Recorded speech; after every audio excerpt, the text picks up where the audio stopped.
From the National Catholic Register, this is Register Radio, bringing light and clarity to the news and topics that affect your life. Pope Leo XIV issued the first major document of his pontificate, even as he announced his first major papal trip, this time to Lebanon and Turkey. This week on Register Radio, we're joined by EWTN News senior Vatican correspondent and editor Frank Rocca. And then, the country of Armenia is the oldest Christian country in the world. What are the challenges it faces today? We talk with Register European correspondent Solene Tadie. Hello, I'm Matthew Bunson, host of Register Radio and EWTN News' vice president and editorial director. I'm here in our Washington, D.C. studio, as always, with Shannon Mullen, editor-in-chief of the National Catholic Register. Welcome, Shannon. Hello, Matthew. Well, Pope Leo continues to remain in the news. Last week we had his press conference relating to the Supich-Durbin controversy, and this week we've had two major announcements, as I was saying. The release of his first apostolic exhortation, De Lexit Te, focusing on the poor. The new document, the first major writing of his papacy, was partly inherited from Pope Francis, who had been drafting his own teaching on care for the poor. And at the same time, the announcement was made of the first papal trip for Pope Leo to Lebanon and Turkey. Well, to unpack all of this news, we're joined by Frank Rocca. Welcome back to Register Radio, Frank. Thanks, Matthew. Thanks, Shannon. Glad to be here, as always. So here we are with the first major document under the time of Pope Leo. I guess the question is, it was said of one of Pope Leo's predecessors, Pope Francis, that his first major document was a work of four hands because he inherited something from Pope Benedict XVI. Can we say something similar about De Lexit Te? Well, evidently, yes. Leo writes in the document that he inherited it and that he added some comments of his own. So he basically attributes it mostly to Francis, and we can see Francis's hand in it. Certainly, many citations of Evangelii Gaudium, Francis's own apostolic exhortation from 2013, the first major document of his pontificate. And so I think the themes, the style seems to be more organized, more methodical, more historical, more heavy on citations to the church fathers, church doctors, to scripture. Matthew and Shannon, I don't know if you agree, but it seems like it's more in keeping with the temperament and the approach of Pope Leo. But the content and the argument, I think, is certainly very Franciscan. Yeah, one of the descriptors you didn't use, Frank, was political, and we're in the news business, so of course we're going to be looking for some political news there. I know other journalists at the Vatican were asking about that. That's not what we see here, correct? Well, right. I mean, he says, you can't rely on the free market to solve all the problems, and there's great inequality. So you could certainly infer there are certainly political implications there, absolutely. But there isn't what, the Evangelii Gaudium made the front page news, and President Obama quoted the line about, everybody cares when the stock market drops 3 points, but nobody cares when homeless people die on the street. And it had a critique of global capitalism, and sort of there was this Wall Street versus Main Street narrative. So yeah, very different approach, much more based on focused on personal conversion, but still, but still very, very emphatic that actual, work of charity and generosity and almsgiving and addressing inequality is essential, not a sideshow. So in that sense, it's very emphatic that it's not some nice little thing that goes on as an adornment of your faith. Yeah, I remember when, I think it was Lumen Fidei came out in 2013, that Pope Francis largely had, as we were just talking, inherited from Pope Benedict. There was a temptation on the part of some of the analysts to go through with a red pen, blue pen, and to try to figure out which paragraph was Leo's or Francis's and which paragraph was Benedict's. I don't have the impression that that's something that we can necessarily do here, or is that something that you think could be done? No, I'm certainly not such an exegete of the papal documents, so I can tease out the different strands. As I say, the political point that Shannon makes, I think, is true. There's less of an emphasis on that. And again, it just seems more organized. And Francis had a more kind of erratic and very spontaneous style, even in his documents. They didn't have the clever classical structure. And this seems more traditional in that approach. One thing that I noticed struck me is that in this way, it's also returned to tradition. I mean, the title is, for a citation from the Book of Revelations, Jesus is saying, "I have loved you," and it's addressed evidently to the poor in some sense. You have little strength, you have little power, but I have loved you. But that's the only instance in the entire document where the poor are addressed in the second person, whereas Francis occasionally did do that. He would say, dear migrants and refugees, or he'd say, to you who are poor, which is a kind of a break from tradition.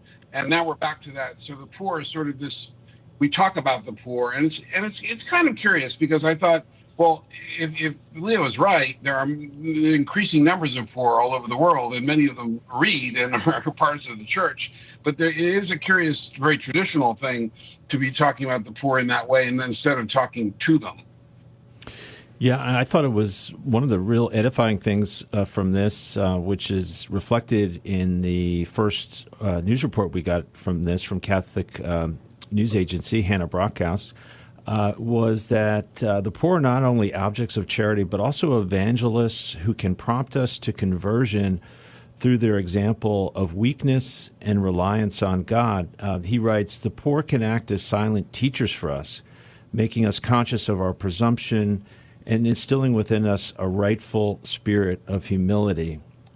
So that was really an interesting way of couching that. And Matthew, this is a topic that we keep talking about in regards to Leo, is this sense of balance. Mm-hmm. So, of course, there's a large section of this which talks about the material needs of the poor. Right. But then there's a section that also deals with their spiritual needs. So I don't know what you thought of that. Yeah, he places a clear emphasis on a pastoral care of not just how the poor can also benefit from the spiritual care that we can provide, but how those who take care of them benefit spiritually. This is, I think, a major part of the charism, and Pope Leo discusses that in some detail of the different congregations and communities that are out there engaged with this. We always go back, I think it was Pope Francis who used the phrase, sort of building on Benedict, that we're not an NGO. There's a reason why we do this, and I think that's why he also places so much emphasis in the early parts of the document on teasing out the scriptural and patristic origins of the church's concern for the poor, because we go back to Christ himself. I'm thinking of the Wisconsin. I'm sorry, Frank. I couldn't help but think of the Wisconsin Catholic Charities case, was Supreme Court case. You had this would have been a good document for the legislators in Wisconsin to have read to understand how we approach this issue. Sorry, Frank, go ahead. No. I think he says, he keeps coming back to the poor, absolutely essential. They have a privileged place. They are the flesh of Christ.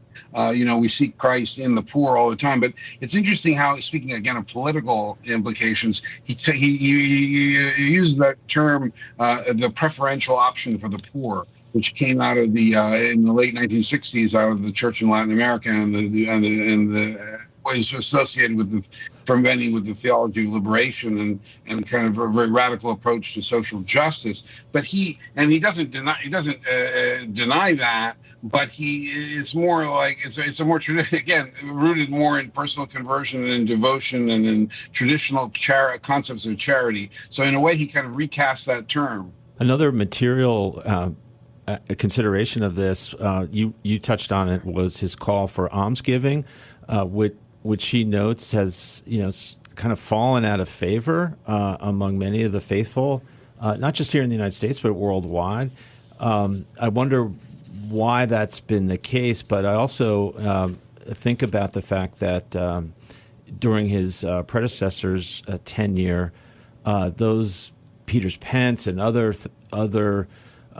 charitable endeavors that were led by the Pope really suffered, particularly here in the United States. And so one of the stories that we're really watching as Leo's pontificate evolves is, will he engage the United States in that way again? And really, these initiatives really need the support of American Catholics. Yeah, well, I think the problem with Peter's Pence, frankly, was that when it became known that Peter's Pence was being used fill the budget deficit for the Holy See, rather than going to charity. Now, strictly speaking, that was okay. Canonically, legally, the Pope it's for the Pope's ministry. So, paying the bills of the Vatican is certainly part of that. But the way it was received and understood, and in most cases publicized, was as a way of, funding charitable operations in developing countries and everything. And it hasn't been used for that for a while. So I think that may be something the Pope will fix as part of his financial reforms. Yeah, and Frank, we do have to visit the fact that Pope Leo himself is going to visit Turkey and Lebanon. It'll be the first apostolic journey of his pontificate. He's going from November 27th to December 2nd. What's the backdrop of this? Why is he going to these two countries? Well, Turkey was already a commitment, as you know, that Pope Francis had made for this 1,700-year anniversary of the Council of Nicaea, which, of course, is very important for many reasons, and most famously it led to the formulation of the Nicene Creed. So it's an ecumenical thing, especially with the ecumenical Patriarch of Constantinople, the Orthodox Church. So it was known from almost the start of this pontificate that he would keep that commitment. Lebanon was more recently added, and a bit of a surprise. The last papal trip to Lebanon, I was on it in 2012 with Pope Benedict, and there was a bit of anxiety about security and so forth. And Pope Francis wanted to go and repeatedly planned to go and was never able to go. So this is something that the Church in Lebanon is very happy about and very grateful for. It's this country that has suffered enormously, that has a huge, I can't remember the proportion now, with millions and millions of refugees in a small country. It's just unthinkable. Even the people that I remember, Cardinal Czerny in the Vatican said he was a great advocate for migrants, and said that maybe Lebanon is the one country that can say we have taken enough, because they've been overwhelmed. So that will be very dramatic. And then of course always the dialogue with Islam, which is an important thing, and has been for decades. And that's obviously Lebanon is a key place for that. Yeah, Frank. Also, a couple of other things. Briefly, he also met with members of the media and had some interesting things to say about the role of the media this week and the importance of communicating the truth. Always good for us to hear those words. I think you'd agree with that. Yes, that's true. He did, and he also. A very telling comment. What is becoming his regular Tuesday afternoon or evening media scrum outside of Castel Gandolfo before he comes back.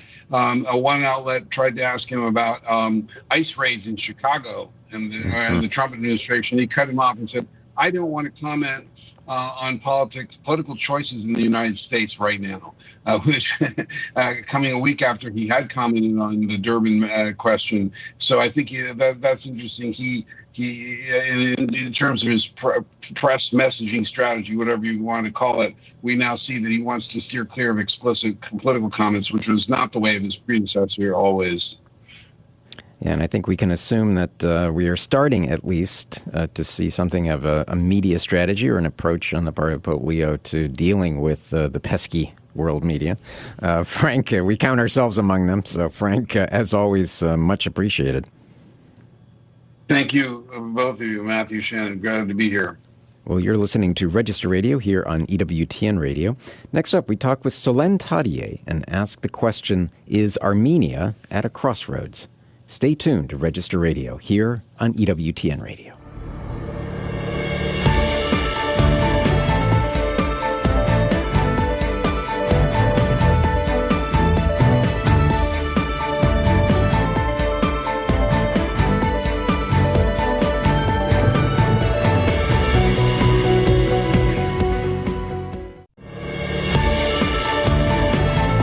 Let's return to Register Radio on EWTN.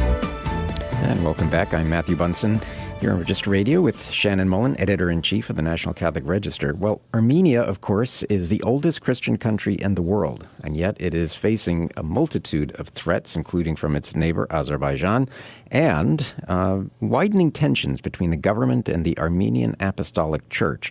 That begs the question, is Armenia at a crossroads? To discuss all of that is Solene Tadie, who's a very important figure in these discussions. She is, after all, the European correspondent for the National Catholic Register, and she has just returned from a trip to Armenia. Welcome, Solene. Thank you very much. Well, the last time you were a guest on Register Radio, we were talking about Joan of Arc's ring, a happier topic. This time, though, we're at the point now where really important discussions have to happen on the situation facing Armenia. Can you give us a little background first of what your trip was there to accomplish, and then where we are in terms of the Armenian questions? Yes, absolutely. It was a fascinating trip I took there in Armenia with the U.S. organization Save Armenia. We were a delegation. Most of the participants were from the U.S., from other organizations. It is designed to really help us raise awareness around the world about the fate of Armenia, because since it's not such a strategic place for many countries, no one cares about what's happening in Armenia, but Armenia literally faced an ethnic cleansing less than 2 years ago, exactly 2 years ago, to be precise. We just had the anniversary of the invasion of Artsakh, Nagorno-Karabakh, where over 100,000 people were displaced. Everybody basically had to leave Artsakh, Nagorno-Karabakh, and just flee to the rest of the country, to Armenia, to leave the enclave. And so it's a huge human tragedy. So we were there for the week, and I could meet with a lot of refugees, with political leaders as well, to discuss the everyday life and how they are reacting, how they are dealing with the everyday life 2 years after the war. What are the concrete threats that they are facing right now? And it seems to be still the case, although now you have the peace treaty with the intercession of Donald Trump. It does not prevent Azerbaijan from still having some kinds of expansionist aims towards Armenia because of the public discourse. You know, a lot of cities in Armenia, they rewrite history explaining that it has always belonged to Azerbaijan, and that's when solid historians are very needed here. So it's been a quite fascinating trip with very different layers, very different types of realities, but that convinced me even further that as journalists and as Christians, if we don't do the job of really be a voice for them, they have nothing left because they don't have the resources that countries like Azerbaijan have. So we are basically everything they have left. I'm happy to say that Solene is really one of the few journalists in the world, at least for in the U.S. media space, that has paid close attention to this conflict. Of course, a lot of other big things have been going on in Ukraine, in Gaza, here in the United States with the presidential election, and so on. So, but Solene has really paid close attention to that. Every time she does write about this conflict, we face the question, how do we explain this to our readers? Matthew mentioned in the opening that Armenia is the oldest Christian country in the world. Can you just give us a little picture of the religious background of this conflict? Yes, so Armenia, in the Caucasus region, Armenia and Georgia are the only two Christian countries. And basically, Armenia is surrounded by Muslim countries with Turkey. And of course, many people, I hope, know that they underwent a genocide a century ago perpetrated by Turkey. So they have Turkey, Azerbaijan, Iran. So the countries on all the southern borders are all surrounded by Muslim countries. So it's actually the world's oldest Christian nation, yes, because the first Christian kingdom saw the light during the 4th century. So we can literally say that it's the oldest Christian nation, and so the stakes are very high. You know, in this very strongly, predominantly Muslim region, the fact that we still have this strongly Christian country. So over 90% of the population belongs to the Armenian Apostolic Church. I can say that it belongs to the Oriental Orthodox family, so they are not Catholics, but they have very good relationship actually with the Catholic Church.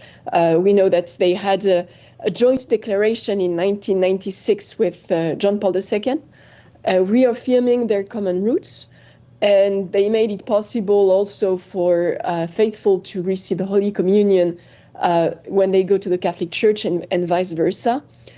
So we tend to have very good relationships. There is a small minority of Roman Catholic faithful there, but the big majority, over maybe 90%, according to the latest figures, belong to the Armenian Apostolic Church.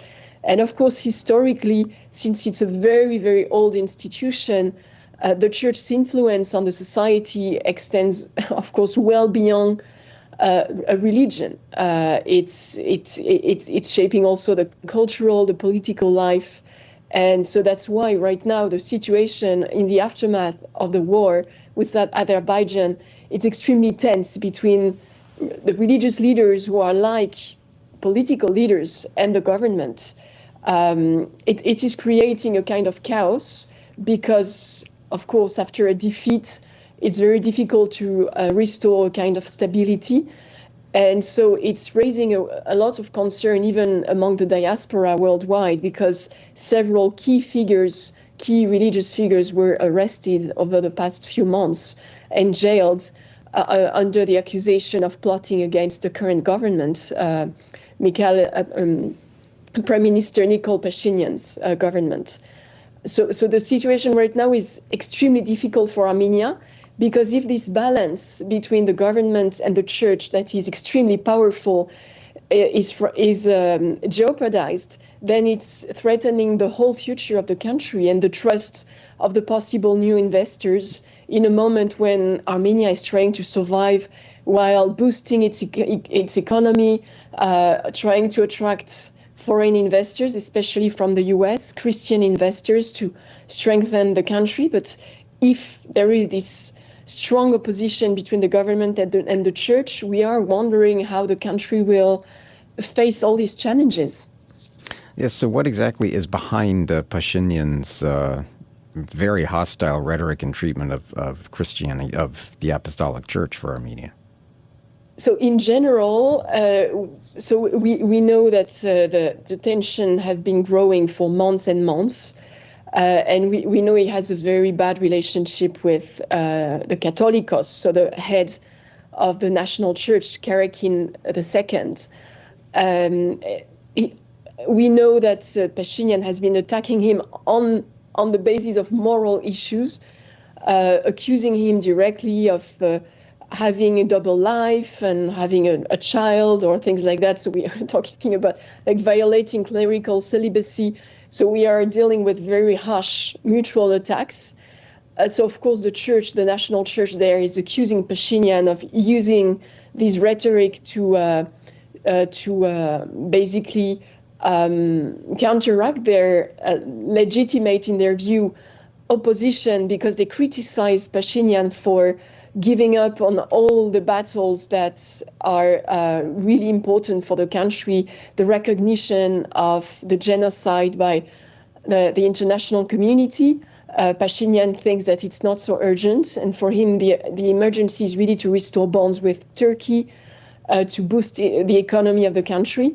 And for the church, the local church, the recognition of the genocide is an absolute key issue for the long-term survival of the country, because of the support from the international community. So you have like some key issues that will shape the orientation of the country in the long term, that are dividing the current government and the church. So of course Pashinyan is also accusing the church of being still under the Soviet influence, just 3 decades after the fall of communism, of the Soviet Union. Pashinyan is accusing a lot of key leaders to be still under the dominion of Moscow, and because they are Orthodox, so he's accusing them of having this strong domination. And some observers say that it could be partly true, but only partly, because a lot of them have no ties whatsoever with Russia. So it's a very complex reality. And as a journalist, as Christian journalist, sometimes it can be tricky to really look at the situation with objective eyes and try to really understand what's at stake, and to point out the need to restore a balance as soon as possible for the to strengthen the country in a very difficult context, a very hostile context. Exactly. Well, and we are very grateful for your reporting on this. Your piece, Armenia at a Crossroads, the church-state rift is testing the nation's future. We also want to point out your interview.